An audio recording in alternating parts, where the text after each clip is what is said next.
Who's front the backing tracks? This is the longest period I've gone without releasing music, and that's because of all of the other things in my life. People will message me saying, are you still making music? And there's a part of me that takes offence to this, because within me I know that's who I am. But what they see is no engagement with that side of myself. What they see is me distant from the music community, and into that distance pours their assumptions about what I've done with my life, or have I turned my back on the music community and the hip-hop scene. So I'm hoping that kind of subtly the album addresses some of that as well. People know I'm very engaged in this process. I've had to push through a lot of fear and a lot of anxiety. The longer I've waited, the less confident I've been in my ability to make music. So hopefully this whole record is a culmination of me moving beyond all of that fear. When I get into a music mode, then what I have is complete freedom. Because I am the director, I am the producer, I'm the performer and the writer. And this is great, but also it's more difficult too. Sne Campaign is a song I wrote many years ago when I was the subject of a social media campaign, shall we say. This is before we used terms like cancel culture. And it was related to a piece of music that I had written around a sensitive subject. But the implication was that my words were insensitive, that my words were triggering, that my words could hurt people. And having come from a background where, you know, words are the least of our worries, I sort of wrote the song as a response to that, and then subsequently didn't put it out for fear of reprisals from the people on social media. Becky wrote the music for the song, and that's what sort of moved me to complete the lyrics. And I like the tone of the song. I like the fact that it was very, very much stripped back, emotional punch to it that ties in thematically with the album, which is all about trauma and the meaning that we make of our experiences and the stories that we tell ourselves about our experiences that might be true to us but might not be objectively true. And sometimes we can become imprisoned by our own narratives. It's one of the songs on the album that is directly my experience and directly my opinion rather than a character or a scene playing out. But it's one of those songs that, despite the passage of time, every time I play it, every time I perform it, it has an impact. And I think it's probably even more relevant now than perhaps it was then. And if anyone has an issue with it, that's absolutely fine. But I would say, if you think words are violent, then you haven't been punched in the face. I grew up in a community where you were discouraged from dressing in a way that expresses yourself, even from gesticulating, even from using words like gesticulating. So every day was a struggle just to be who you were.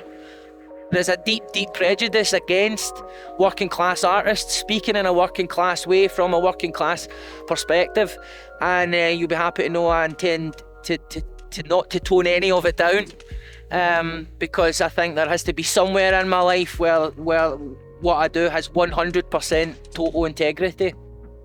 I construct an album very much the way that someone might construct a play or a television serial, in terms of making sure that it's got those peaks and troughs, that it's looking at things from different perspectives.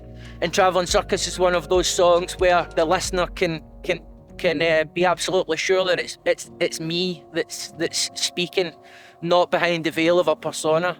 And really it's about the poison chalice of living your dream. It's about that thing that people who do well always warn other people about, that's almost cliche, but when it happens to you, the first thing you want to do is say, listen, if you're chasing this success because you think it's going to make you feel better, you're in for a surprise. It's about becoming distant from old friends and relationships, about becoming remote in a whole new realm of aspiration and interests and concerns that you would never have imagined you had before, and that are quite embarrassing. And really it's I guess a kind of cautionary autobiographical assessment of where I'm at now, which is, on paper I'm doing really well, but also I'm not as happy as you might think I would be, or certainly that as I thought I would be, which shows my capacity to be miserable in almost any circumstances, and I'm very happy to redirect that misery directly into the lives of others through music. Hip-hop has always faced prejudice from the beginning because it was a social movement.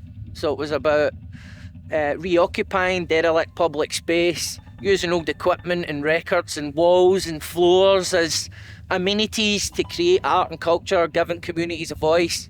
And I think this idea that no matter what your background, you could take part in something that was positive, that was creative. Ultimately, what rap is a safe space for conflict. A lot of what people on the surface see as the egotism and braggadocio of the youthful male psyche is actually what you're finding is a safe place to discharge aggression and to assert yourself without it becoming violent or toxic most times.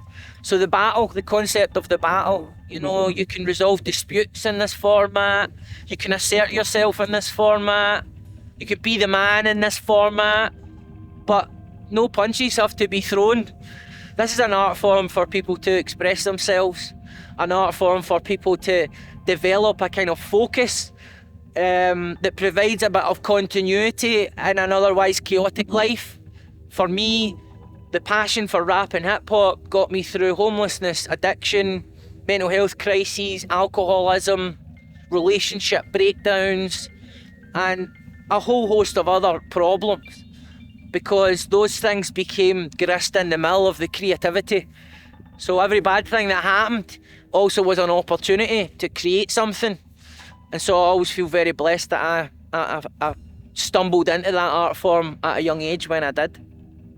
Adult Rapper's really just a kind of reintroduction of myself musically, and it tackles what my life is like now as a 39-year-old father of two who's married, but also still has pretenses of being a hip-hop artist.